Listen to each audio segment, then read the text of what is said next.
তাদেরকে মুছে দিতে একটা বিকৃত ইতিহাস জুলাই ঘোষণাপত্রে দেওয়া হয়েছে। স্বাভাবিকভাবেই যেটা বলে ক্ষমতাসীনরা কিংবা ক্ষমতায় থাকলে অনেক কিছু নিজের মতো করে লেখা যায়, বলা যায়, যেটা আওয়ামী লীগ চেষ্টা করেছে। ক্ষমতায় থেকে শেখ মুজিবুর রহমানকে রাজনৈতিক কাল্ট হিসেবে নির্মাণ করেছে, দেবতার কাতারে নিয়ে যেতে চেয়েছে। কিন্তু মানুষ তো দেখেছেন শেষ পর্যন্ত এই জুলাইয়ের পরে কোথায় নিয়ে এসেছে তাকে।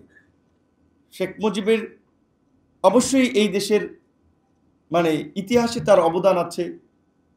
৭২-এর আগ পর্যন্ত ৭১-এর মুক্তিযুদ্ধের সংগ্রাম ভূমিকায় তার একটা গুরুত্বপূর্ণ অবদান আছে, সেটা চাইলে ইতিহাস থেকে মুছে ফেলা যাবে না। তার প্রতি কেউ সম্মান জানাতে পারে, নাও জানাতে পারে, সেটা আমাদের বিষয় না, যার যার ইন্ডিভিজুয়াল বিষয়। কিন্তু অ্যাজ এ পলিটিক্যাল কর্মী হিসেবে অবশ্যই তার অবদানকে আমরাও সম্মান এবং শ্রদ্ধার সাথে, যেমন তার ভালো কাজকে আমরা স্মরণ করি, একই সাথে তার আবার যে একদলীয় স্বৈরশাসন বাকশাল এবং এই মুক্তিযুদ্ধের পরে ৭২ থেকে ৭৫ পর্যন্ত যে কর্তৃত্ববাদী শাসনে হাজার হাজার মানুষ গুম খুনের শিকার হয়েছে, তার জন্য অবশ্যই আমরা নিন্দাও জানাই।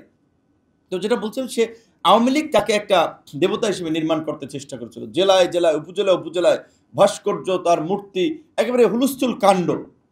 এবং আমরা তো অনেক বক্তব্যে কিন্তু বলেছিলাম, এগুলো শুধু বক্তব্য না, এগুলো ভিতরের ফিলিং। এগুলো দূরদৃষ্টি থেকে আমরা বলেছিলাম যে মুজিব কোট কেনার লোক গুলিস্তান একসময় পাওয়া যাবে না। এখন হচ্ছে এখন মুজিব কোট আছে, যেই 15ই আগস্ট আসলে রাস্তার অলিতে গলিতে চিপায় চাপায় কত জ্বালাময়ী গান বাজনা, কত কিছু বাজত।